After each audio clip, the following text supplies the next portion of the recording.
killers. Welcome to Dallas, sharks and gorillas. The girls, they going harder than Hola, hola, hola. ¿Cómo estás? It's Poofyman back again with another episode of the Poofyman podcast, mini pod edition. So, as we left off last time, obviously things were pretty contentious here. We were talking about the World Cup and just how awesome just the whole spectacle is. I mean, from just the sport they're playing to the ancillary benefits that every major city who hosts one can expect to see, which of course is zero, almost zero. It's actually a negative net cost on every single host city. And for everybody who I offended, I want to deeply apologize to your mama for not kissing her goodbye when I left this morning. I will never apologize for something I'm right about. So, I'm playing on my phone real quick, and it's not a game, it's actually research. The World Cup is being hosted in a number of cities.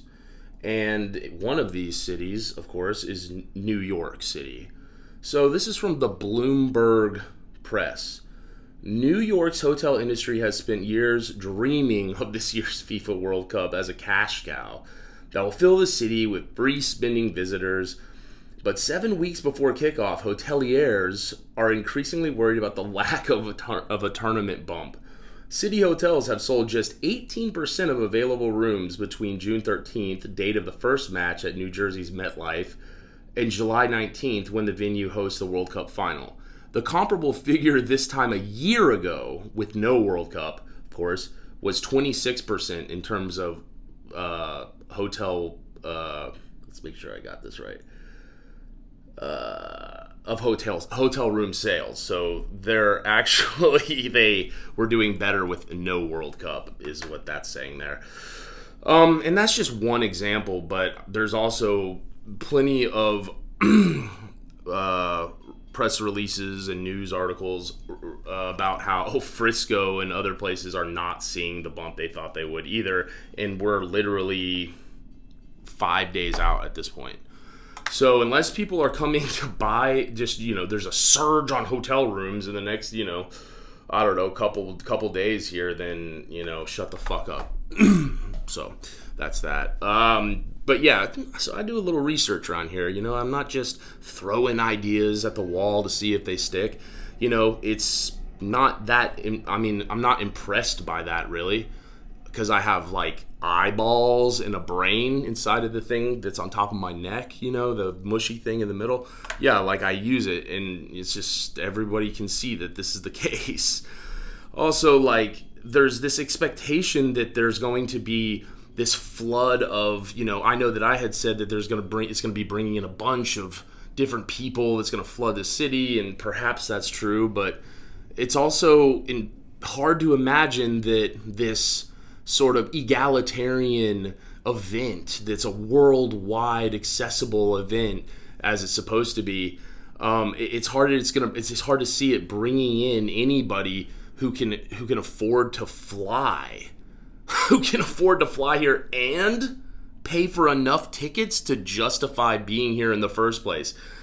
So the other articles, which I'm not going to bore you with because it's reading and I'm not a great reader, the other articles that I found and I pulled had to do with the unbelievable price gouging going on by FIFA. I mean, it's something I've never even heard of before in my entire fucking life.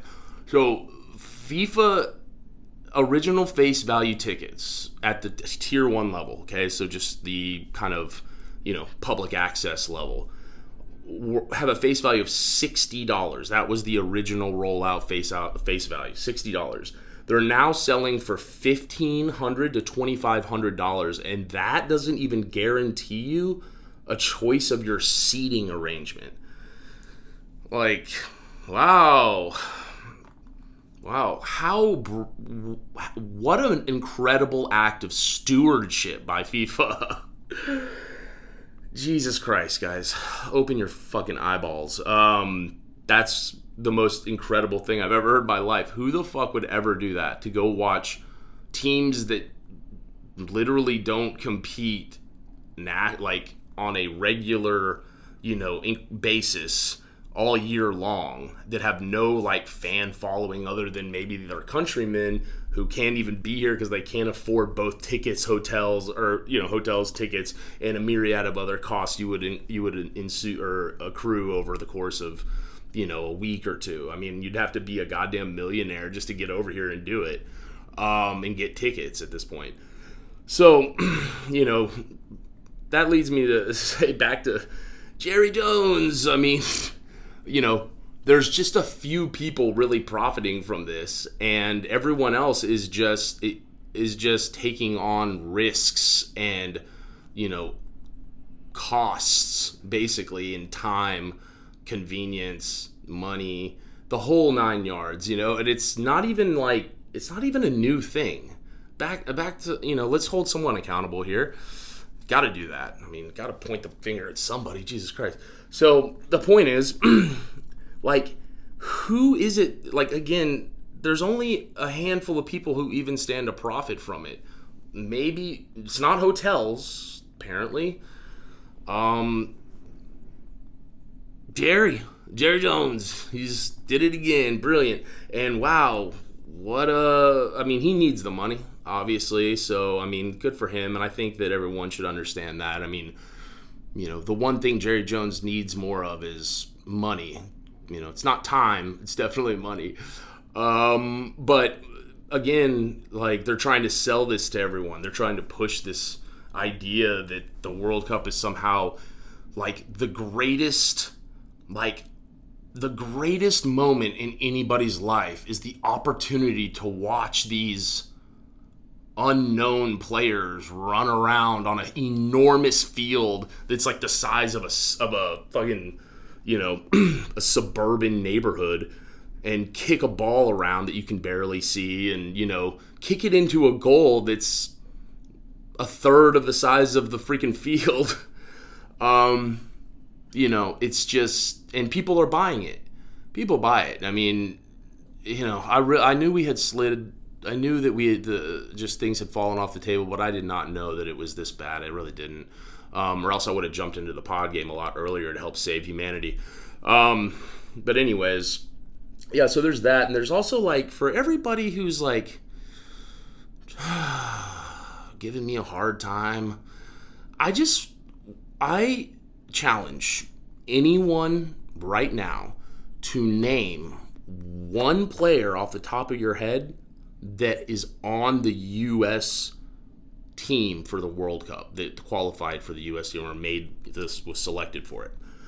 I don't need you to put it in the comments. Don't do that. I mean, if you want to, you can, but that's really stupid because obviously it's possible you just looked on Google. But, like, the point is, I want you to internalize that if you're one of the angry ones up in arms about protecting the integrity of soccer or whatever. Think about it. Like, do you know the name of one player who was selected for the U.S. World Cup team? I can name a player in almost every single sport.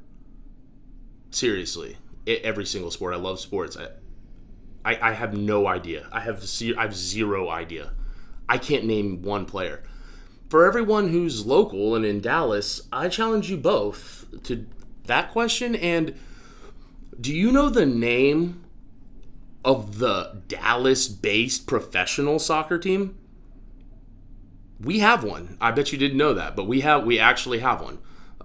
They're in the MLS, and they used to be the Burn, and I only know that because I have cousins that played on the team. Shout out Sean Higgins and Ronnie and Chris Higgins, the Higgins trio, the Terrible Three. Did y'all know that? I don't know their name. They used to be the Burn. Then they were FC Dallas. They could still be FC Dallas, but I'm not really sure. I don't want to give you guys any ideas. The point of these questions is not to go look them up. It's that you don't know them already. And you're defending soccer. Well. Got to get. So enjoy the World Cup, and maybe we'll revisit it. Drop your comments. I would like to know what you think about all this. Yeah, long live soccer. Welcome to Dallas, the home of the killers. Welcome to Dallas, sharks and gorillas, the girls, they going harder than Welcome to Dallas, we lost some legends. Welcome to Dallas, what hood you reppin', be careful. You know the rest be steady.